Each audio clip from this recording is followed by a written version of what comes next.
What should we think about the word love? Love.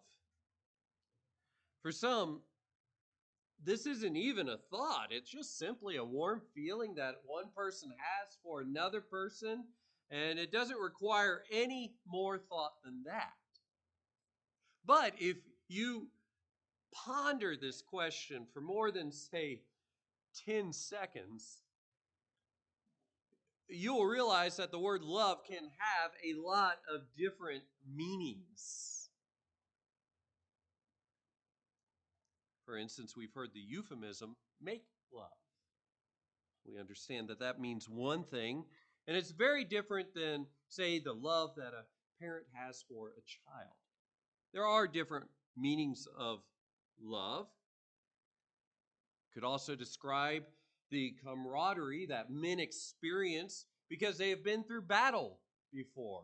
There are many differing definitions. In fact, the Greeks had at least 6 separate words for love, and 4 of those are right here in the Bible. So love is more complex the more and more we think about it. As we enter into June, this question comes up because we know what June means now. It's been co-opted by culture, by many displays of pride, as people wave flags around and declare that love is love. Well, we wonder how we are to consider that question as Christians, and that statement, because the God we worship is love, right? And so how do we deal with someone who says that they are simply engaging in love? Do we advocate all kinds of love? Anything that might be considered love by someone who is practicing it. Maybe this question hits home for you because you might even know someone who identifies as homosexual or lesbian or bisexual or transgender, transsexual, queer, or any of the other list of items that continues to be added to the alphabet of the LGBTQ plus cause.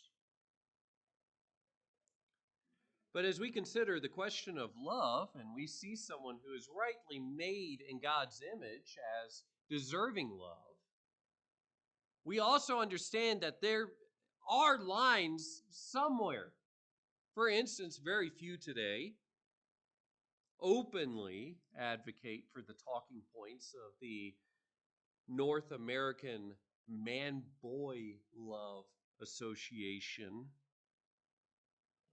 because it does still seem in our culture that some love is out of bounds.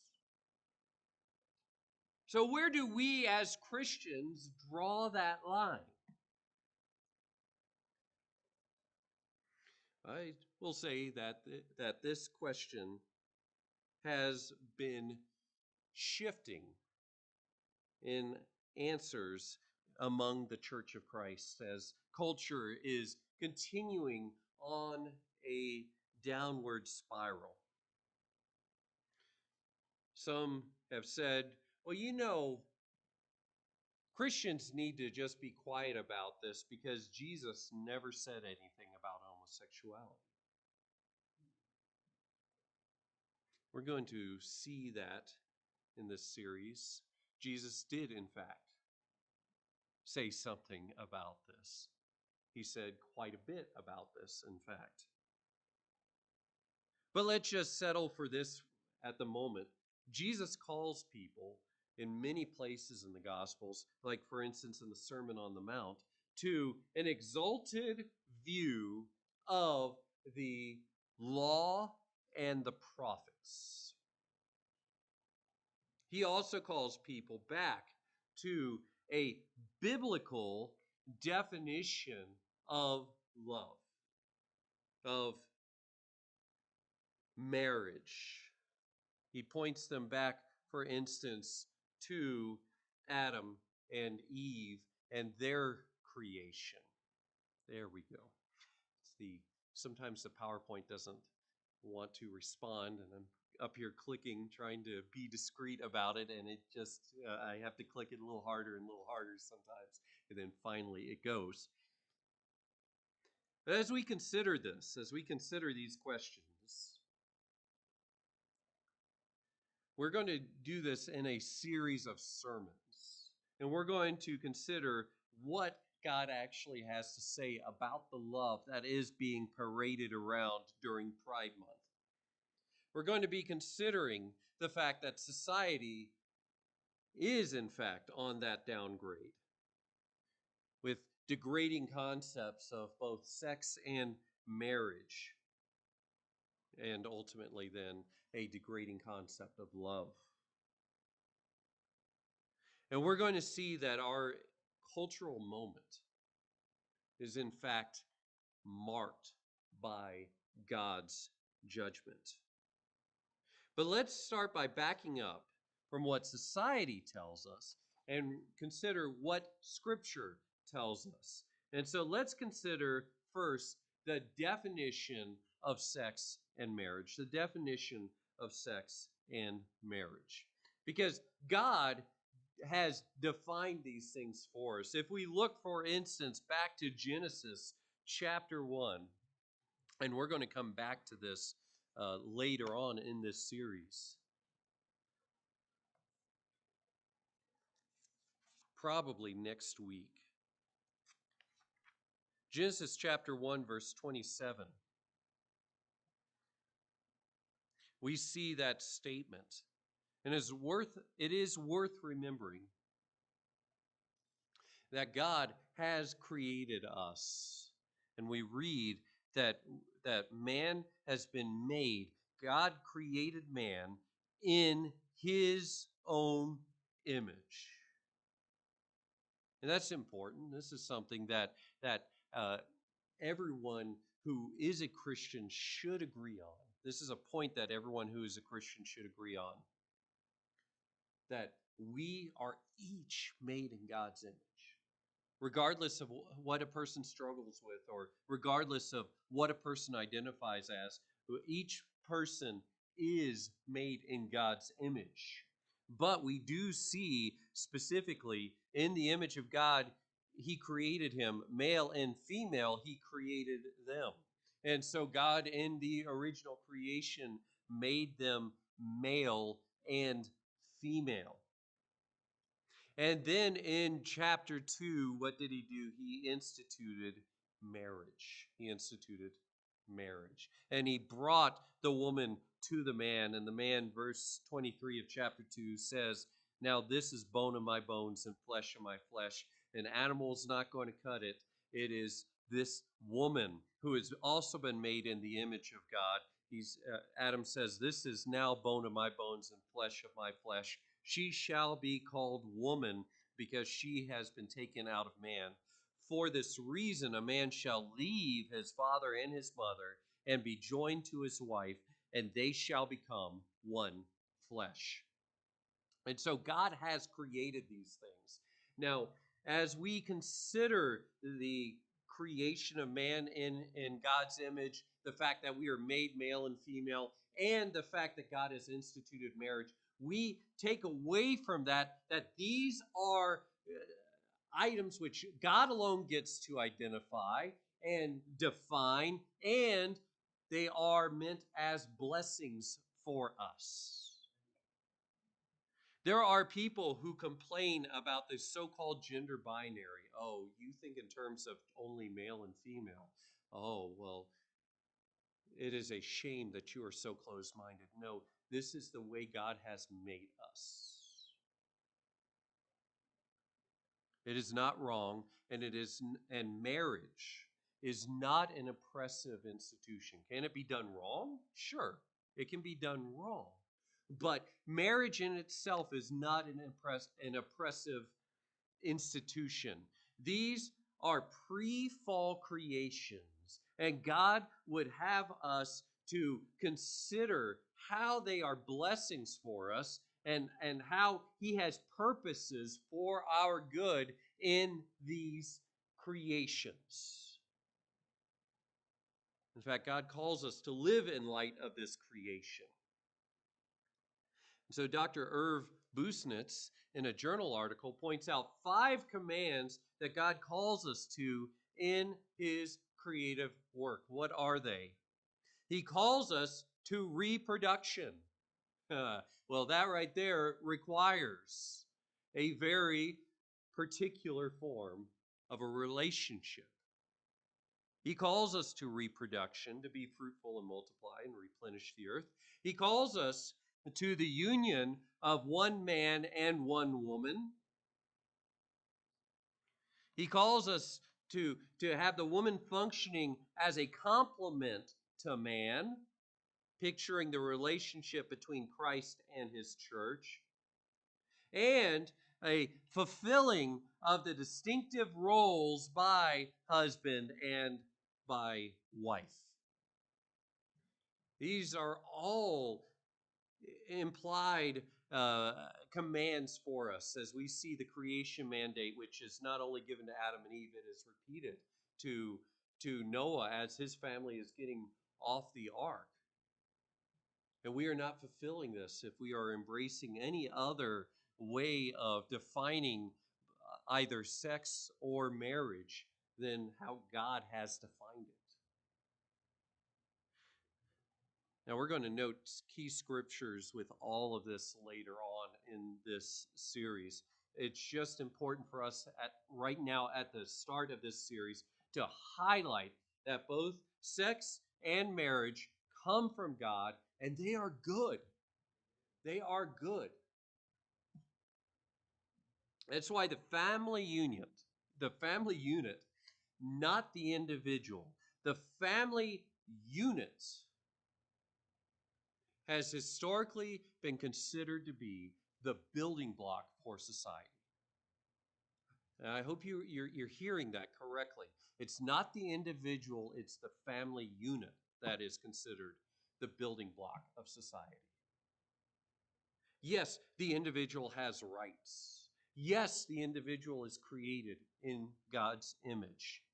But the idea, the concept in general, we're not talking about exceptions here. You may be thinking about, well, what about this? What about that? I'm not talking about exceptions. I'm talking about the general expectation of society is this, that young people grow up, they become adults, and they get married, and they have kids. That is the general expectation of society, and society is not healthy if kids are growing up and they don't want to get married, or if they do get married, they don't want to have kids. That is not the way that a healthy society functions. As Douglas Farrow wrote, and I'm going to have some extended quotes up here on the screen for you, the 3rd century Roman jurist Modestinus captured the common understanding of marriage with the following definition. Marriage is the union of a man and a woman, a consortium for the whole of life involving the communication of divine and human rights.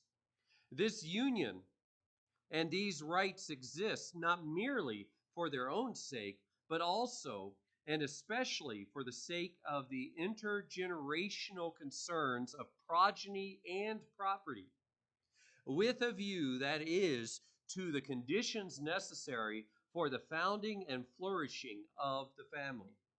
The rights involved are divine as well as human because marriage is generative and hence pre and as well as pro-political, because what is founded through marriage is, in the 20th century language of the Universal Declaration of Human Rights, the natural and fundamental group unit of society.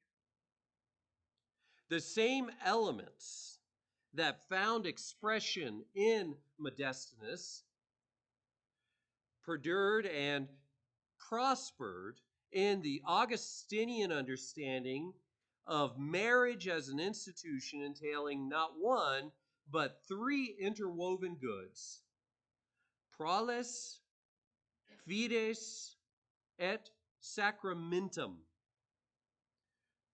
Procreation or faithfulness, loyalty or excuse me, the first one was procreation or fruitfulness, loyalty or faithfulness, and bonding or sacred union. That societies shaped by this understanding took the unusual step of making marriage monogamous testifies to the seriousness with which each of these goods was regarded, precisely in its service to others. It was by developing them and their mutuality, moreover, that heterosexual monogamy, to use the language of its detractors, created the conditions for the new and deeper respect for women and for children until recently has characterized the West. In other words, because of the monogamous relationships that has been that are created and fostered within a marriage context, both women and children receive historic protections. But now, with the definitions of marriage falling apart and these institutions being torn down, these protections do not exist any longer. And that's what we've seen in the past 50 or so years through this historical shift. We have seen a movement away from family toward the individual, seeing the individual now as the building block of society. No longer is it the family, but rather it is the individual and what he wants and what he needs or thinks he needs. That is what society should provide. And so redefinitions of family are based around the needs of the individuals. These are definitions which no longer even involve the natural family. As such, one can only expect the degradation of society as women and children are no longer afforded those protections that came from a Christocentric view of marriage. Let me give you some examples of that. Children, for instance, are going to be deprived of the bonds that they need in the natural family, bonds which are formed by both father and mother. This isn't an argument against adoption. Yes, of course, there are some exceptions. We're not talking about exceptions. We are talking about the general rule today. Same-sex unions always and must rely on adoptions or surrogacy or scientifically innovative methods to introduce a child into a family which it cannot produce alone. And that is an intentional deprivation of the child to a normal family life. And I'm going to give you an example of this. A gentleman by the name of Lopez describes what it was like to grow up in a lesbian household, and he gives this following description. He says, "My peers learned all the unwritten rules of decorum and body language in their homes. They understood what was appropriate to say in certain settings and what wasn't. They learned both traditionally masculine and traditionally feminine social mechanisms. Even if my peers' parents were divorced, and many of them were, they still grew up seeing male and female social models. They learned typically how to be bold and unflinching from male figures, and how to write thank you cards and to be sensitive from female figures. These are stereotypes, of course, but stereotypes come in handy when you inevitably leave the safety of your lesbian mom's trailer and have to work and survive in a world where everybody thinks in stereotypical terms, even gays. He continues, I had no male role model, no male figure at all to follow, and my mother and her partner were both unlike traditional fathers or traditional mothers. As a result, I had very few recognizable social cues to offer potential male or female friends, since I was neither confident nor sensitive to others. Thus, I befriended people rarely and alienated others easily. Gay people who grew up in straight parents' households may have struggled with their sexual orientation, but when it came to the vast social universe of adaptations not dealing with sexuality, how to act, how to speak, how to behave, they had the advantage of learning at home. Many gays don't realize what a blessing it was to be reared in a traditional home. My home life was not traditional nor conventional. I suffered because of it in ways that are difficult for sociologists to index. Both nervous and yet blunt, I would later seem strange even in the eyes of gay and bisexual adults who had little patience for someone like me. I was just as odd to them as I was to straight people. And then he continues and he says, being strange, is hard. It takes a mental toll, makes it harder to find friends, interferes with professional growth, and sometimes leads one down a sodden path to self medication in the form of alcoholism, drugs, gambling, antisocial behavior, and irresponsible sex. The children of same sex couples have a rough road ahead of them. I know because I have been there. That's just one of many stories that I read this week. And this is a story that isn't necessarily about abuse, because there are abuses that happen in these homes. Whether we're talking about lesbian couples, and there is a large percentage of kids that are abused in those homes, or homosexual couples, and there's a large percentage of kids abused in those homes. There are stories of kids who have been adopted for the purpose of abuse. At most, we must conclude that having a same sex couple rear a child is not optimal,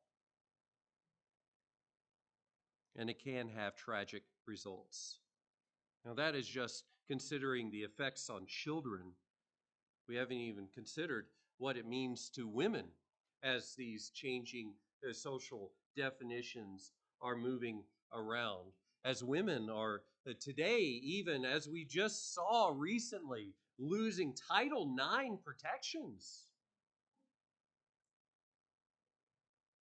It used to be that girls could participate in track and field and other sports in their with other people of their own sex.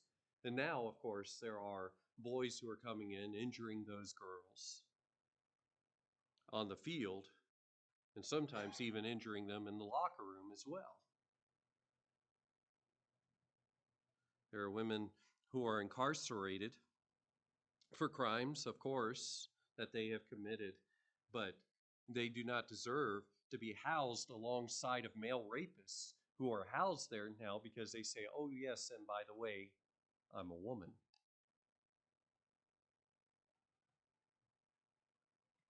This is degradation that's happening within our society. Our society is on a downgrade, and the brakes are failing.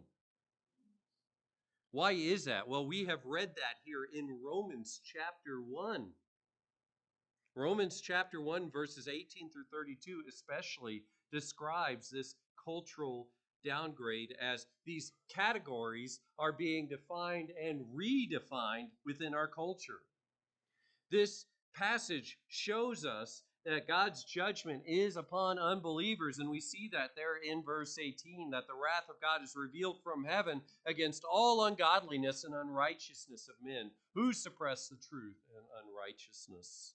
This is the wrath of God upon unbelievers and perhaps even believers who suppress God's holy truth. Now, as we think about the wrath of God coming down, it's easy for us to think in terms of fire and brimstone, but that's not the only way that God has shown his wrath. And we see it come perhaps most commonly in a society as God just simply lets it go. He removes his hand of protection in that society and allows that society to go on its own self-destructive course. And that's what we see here. He turns that society over to its wickedness and depravity. And we can certainly consider this in light of our society's embrace of the LGBTQ plus spectrum of lifestyles. You know, our society once understood that God was its creator.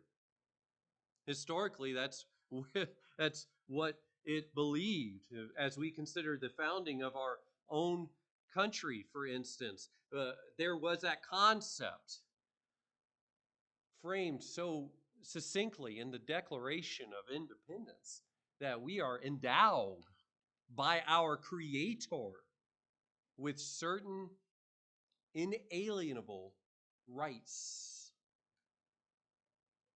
And so the framers of that and the Constitution affirmed that we have rights from God, such as the right to life, the right to liberty, the right to happiness. These are rights that are conferred to us not by the state. Because if the state can grant you rights, the state can also take them away. No, these are inalienable rights that are granted by God. The framers of the Constitution fully intended for people to think about this as they thought through the rights that are afforded to us, because they wanted us to be a religious people. Really? Yes. They wanted us to be well educated in both theology as well as law, and of course, history. The founding father and the second president of our country, John Adams, said this: our Constitution was made only for a moral and religious people. Do you catch that? Our Constitution was made only for a moral and a religious people. It is wholly inadequate to the government of any other. People say we are in a constitutional crisis today. Yes, because we were in a theological crisis yesterday that never got solved. The framers of the Constitution rejected the concept of a secular society. A secular society, for instance, that was modeled right in that same time frame by the French Revolution. We did not lend our support to that, even though the French had lended their support to our revolution. Their revolution was not like our revolution.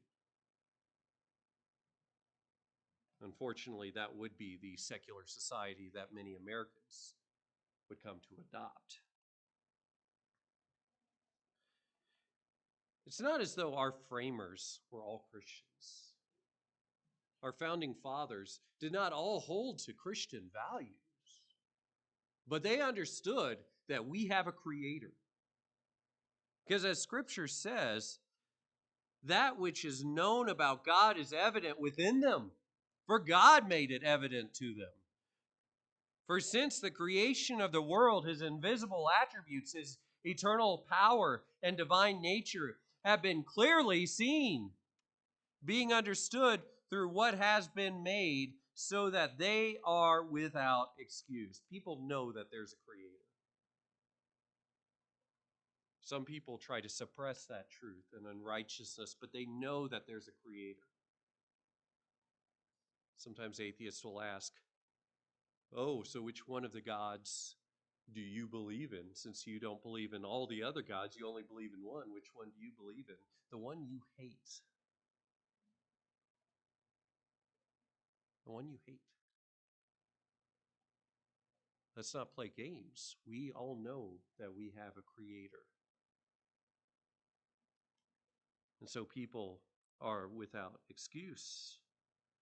But they become darkened in their heart, as verse 21 says. They didn't honor God or give thanks. They became futile then in their speculations. Their foolish heart was darkened. There can be some intelligent people out there who become very, very foolish.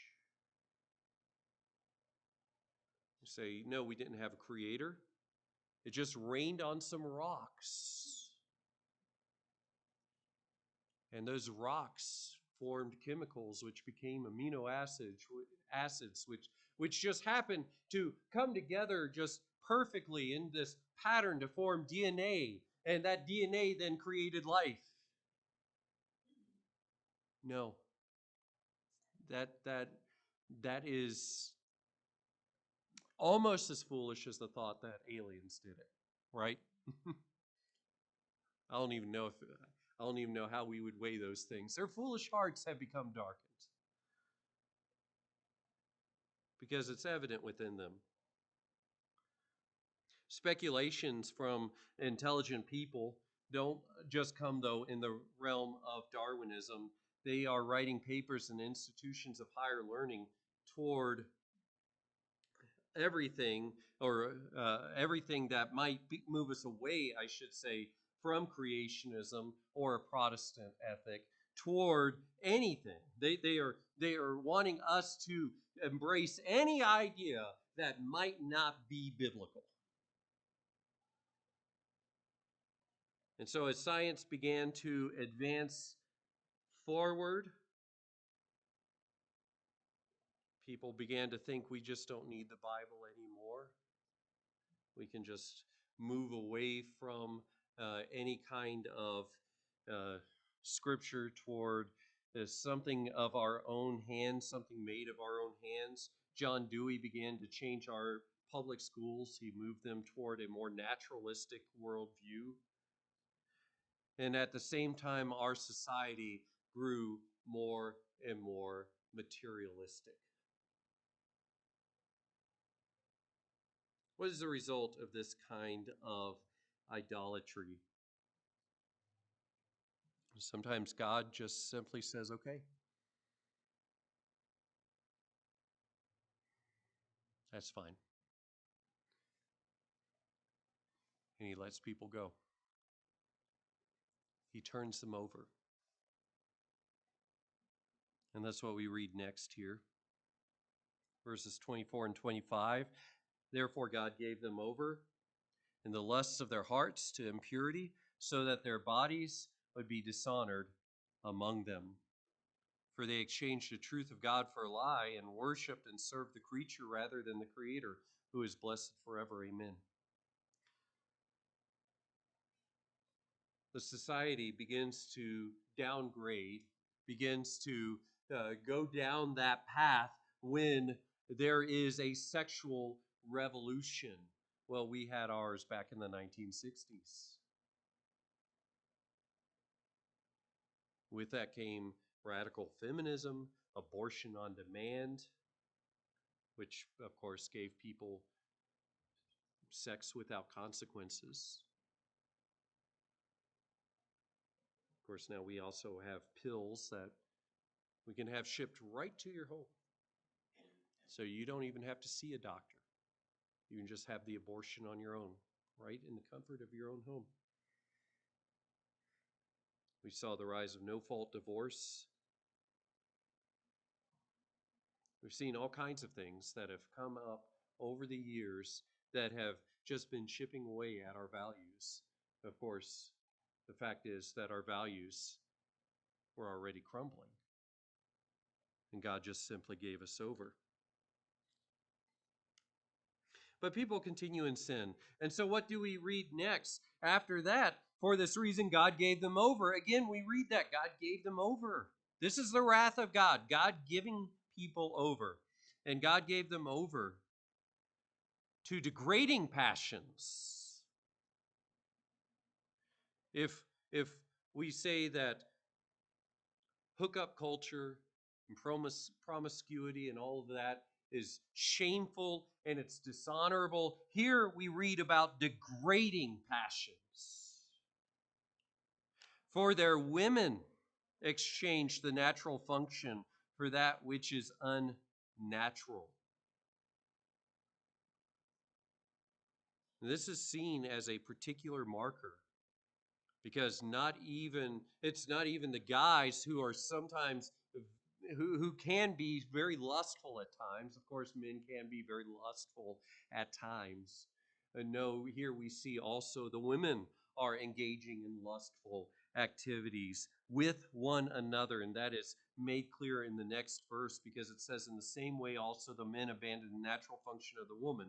So verse 26 talks about lesbianism as a degrading passion, and verse 27 talks about homosexuality as a degrading passion.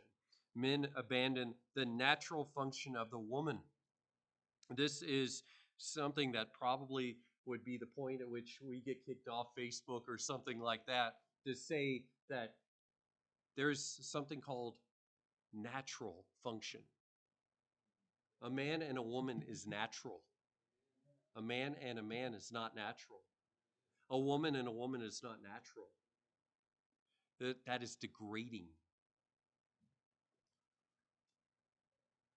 But here we see that men are with men committing indecent acts. You say, yeah, doesn't the Bible just condemn all of sexual intercourse? No, it doesn't. There's a whole book called the Song of Solomon. And if you're doing our reading, our chronological reading, I found it interesting that was June the 1st, right? It was nice to see that there was this exalted image there of sexuality as something to be lauded, and to see that in contrast to what's being celebrated by corporations and by media outlets today. And that's the degrading passions. People are committing indecent acts and receiving in their own persons the due penalty of their error.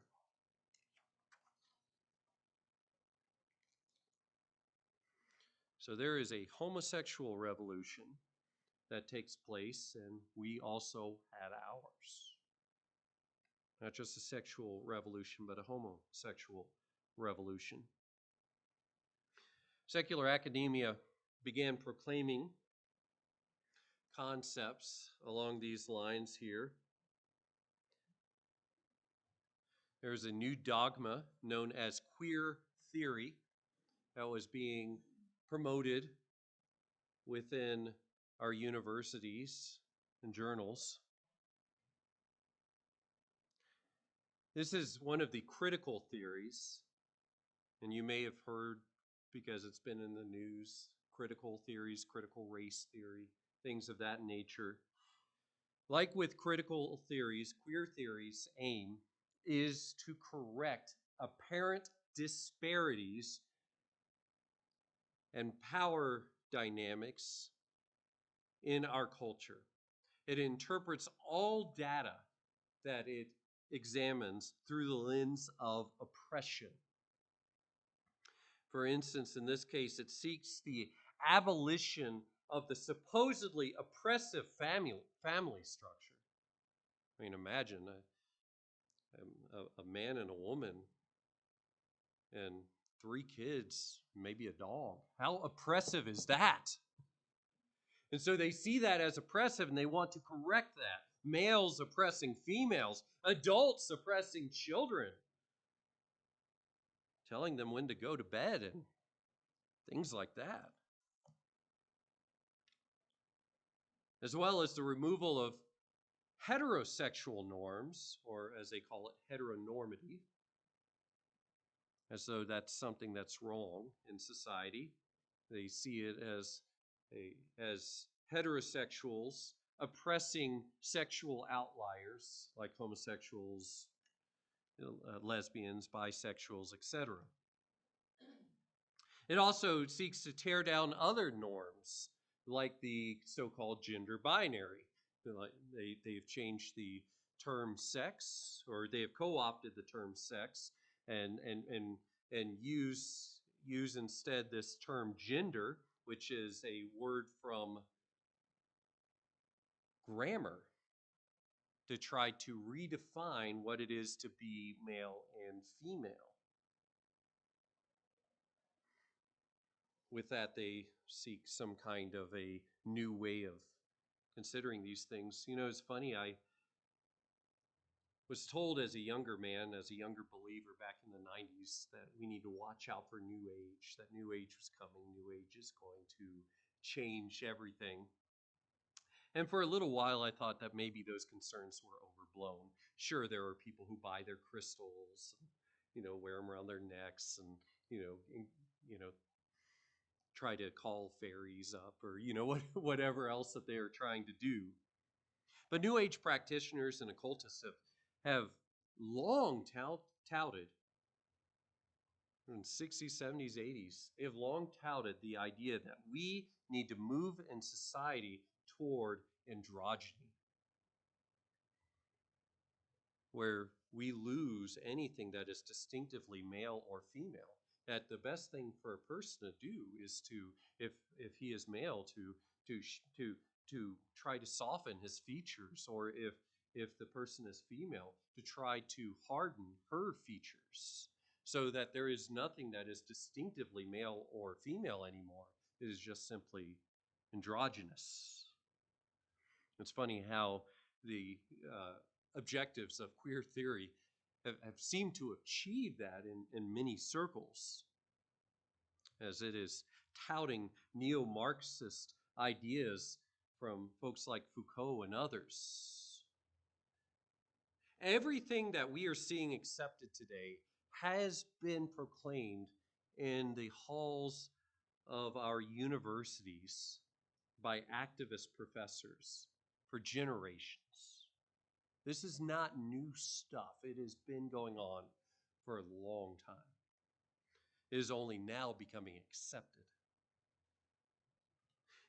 Many of the goals of gender theory, they may have remained in ivory towers for a while, but they looked for opportunities, and those opportunities started to come. For instance, the American Psychological Association, at one time, if you did not know this, they taught that homosexuality was a mental illness. That changed because activists pressured them to change it. There was a disease that was going around in the 80s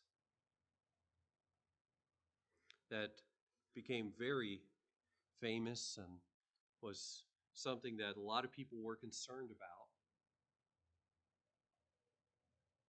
You might not have heard of it. It was an autoimmune disease or syndrome, and it was called gay-related immune deficiency. Sometimes it was called gay compromise syndrome. Activists did not like that. Said, we are not going to move anywhere on this if we call it that. And so the Centers of Disease Control, or for Disease Control, changed that and coined a new title, perhaps one that you're more familiar with, acquired immune deficiency syndrome, or AIDS.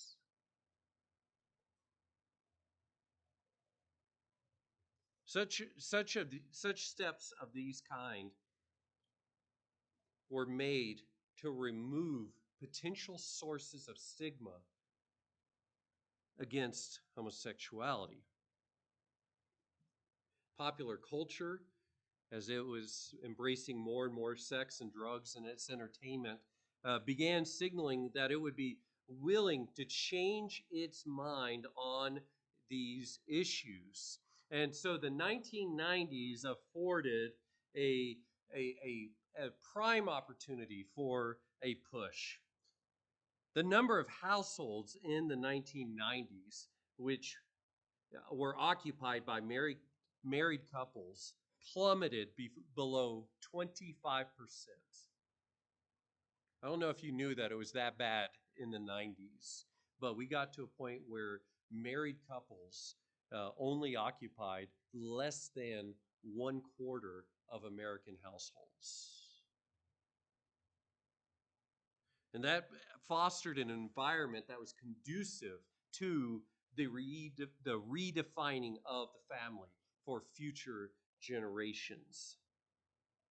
School teachers began defining a family unit as a unit of two or more persons related either by birth or by choice, who may or may not live together, who try to meet each other's needs and share common goals and interests. Today, that's not a controversial definition of family. That was at that time, though, because what that did was it allowed for other kinds of families. And television programs began to show those other kinds of families. Commercials began featuring homosexuals, for instance, to try to normalize them in society. Popular programs began to promote the idea that there's nothing wrong with this. In fact, that was a bit on Seinfeld, right? Not that there's anything wrong with that. This was being promoted in society. And groups began advocating for recognition of same sex civil unions and more. So, some conservative groups, seeing where this was going, began to push back. Of course, we had the successful passing in 1996 of the Defense of Marriage Act, also known as DOMA. It's amazing to think that was only 1996 that we had this successful proclamation that marriage is supposed to only be between a man and a woman. And then President Bill Clinton caved to pressure to sign that into law. It would not be until Barack Obama's second term that a sitting United States president would vocalize support for same-sex marriages. Before that, that was considered to be political suicide. But the tide was turning. Along with this decline came a call for hate crime measures and anti-bullying initiatives that would specifically address the concerns of the homosexual lobby. And so in 1997, even though President Bill Clinton had signed DOMA into law, he called on schools to, quote, teach children a different way, change the future generations. And then came the false media narrative that was being pushed in the early 2000s about Matthew Shepard.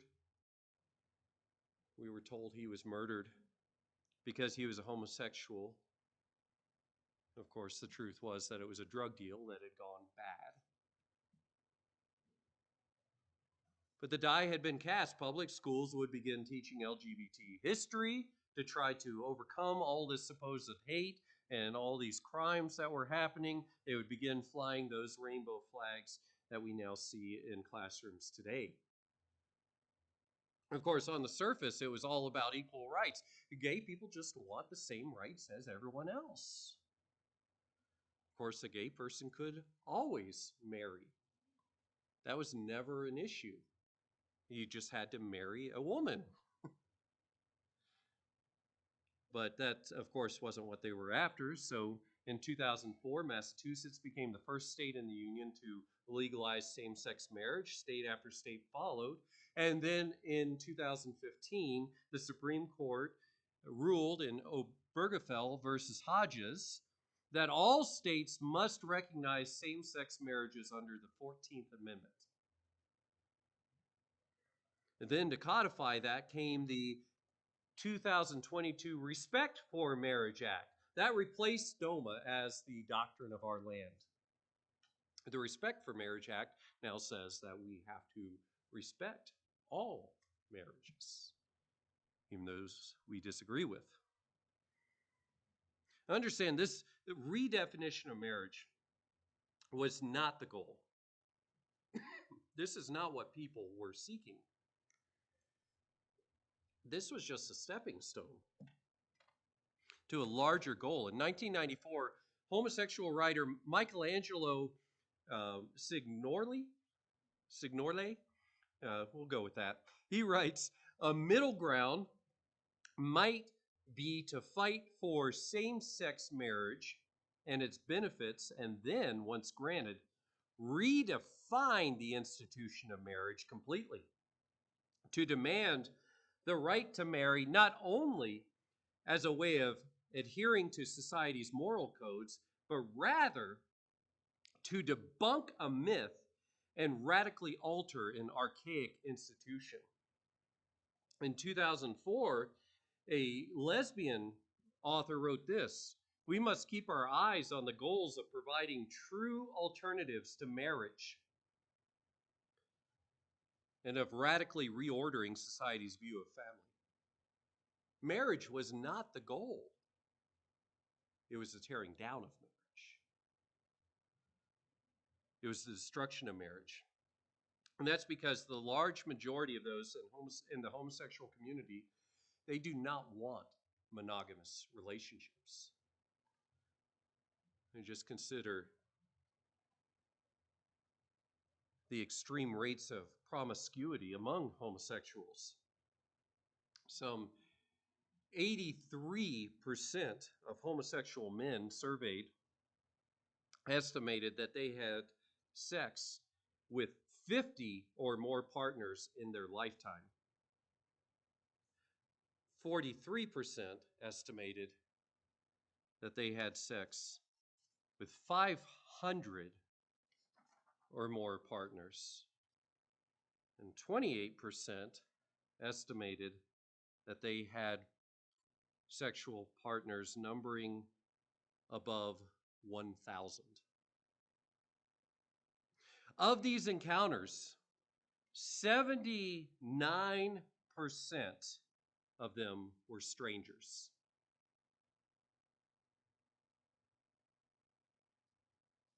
Among homosexual males, only 4.5%, only 4.5% of homosexual males reported sexual fidelity to their partners.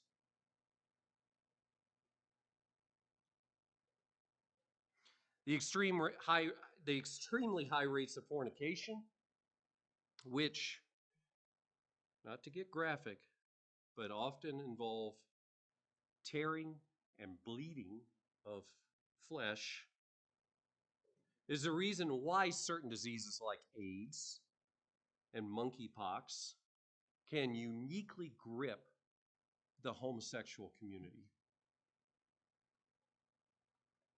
According to the CDC, in 2014, gay and bisexual men made up an estimated 2% of the U.S.'s population, but accounted for 70% of new HIV infections. Whew.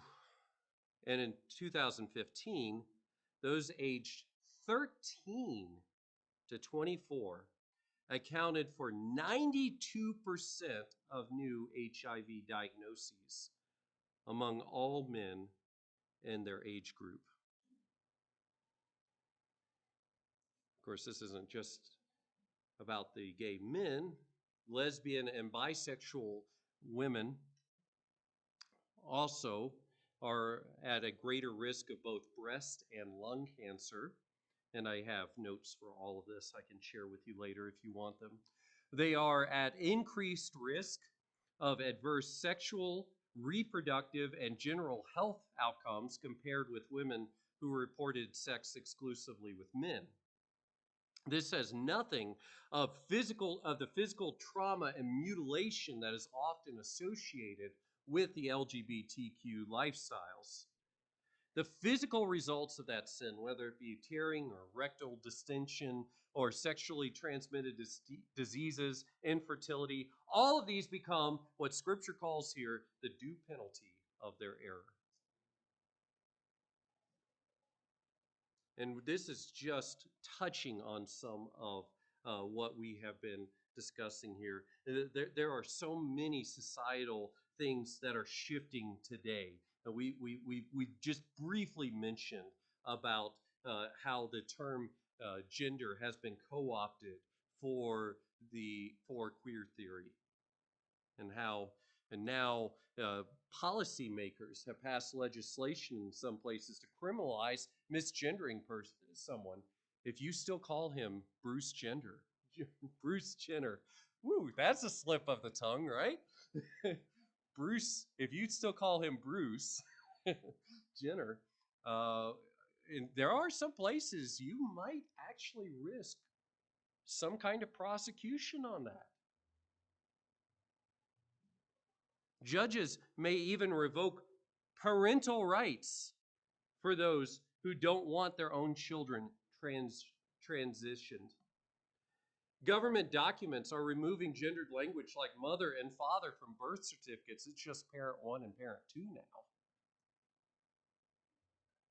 Sometimes even there may be a parent three with some of the things that people are doing. And children's television programming, don't just trust the TV, y'all. There are lots of children's programming out there, PBS on up, that are promoting the ideas of learning a person's preferred pronouns and accepting gender bending practices. Now, it's obvious that we are created for a purpose, male and female, but there are people who are wanting anything else. And even though they know God has condemned all of this, they are continuing in it. They are inventors of evil, and they embrace it and even applaud those who practice such things. And that's what verse 32 says down here. This cultural downgrade is being celebrated. And in some ways, it's even being enforced upon us. Now, this has been a difficult message. Now, I know we're going a little overtime here, so let me wrap it up here. I don't want you to feel discouraged with all of this. I know it's been a difficult message to hear, and I know that there are reasons to feel discouraged, but I don't want you to leave here discouraged. Yes, it is true that our nation is under the wrath of God. We are facing God's judgment. But has not God turned back from his judgment in the past? That doesn't mean that that's the way it always has to be here in our country. We can recognize this moment as an opportunity to get to work. We can attend school board meetings and ensure that certain filth and books are not being promoted with our kids. We can calmly push back against companies that are promoting this kind of degradation, because they only do it because they think it's going to make them a profit. If they got wind that it is not making them a profit, they will change. We can vote differently in elections. We can write politicians We can let them know that these new values are not acceptable. And most importantly, we can pray that God will change the minds of those around us on this. And I think that there are some signs that some people are changing their minds. For the first time since this cultural degrade has started, support for same sex marriage has not been on the rise, it actually started to decrease. People are starting to push back against all this gender nonsense. So I don't want you to be discouraged. There are steps that we can engage in, especially prayer. I also don't want you to be discouraged about those who you know who are caught in this life. We've been looking at cultural movements today, not necessarily individuals. There are lies that are sold in the media, on social platforms, in the public schools, and there are people who just think, yeah, this is the way it should be, because they just don't know anything different. They don't even know about these realities of how the culture has changed within our lifetimes. And so they need to hear the truth, and they need to hear the truth in love. In other words, don't treat every individual in this lifestyle as though they are activists, because they're not. Many of them are just people like you and me who have just been sold a lie, and sometimes maybe it's willing. They wanted to accept the lie, but they don't know the truth. So, with patience, kindly explain the ways of God. And if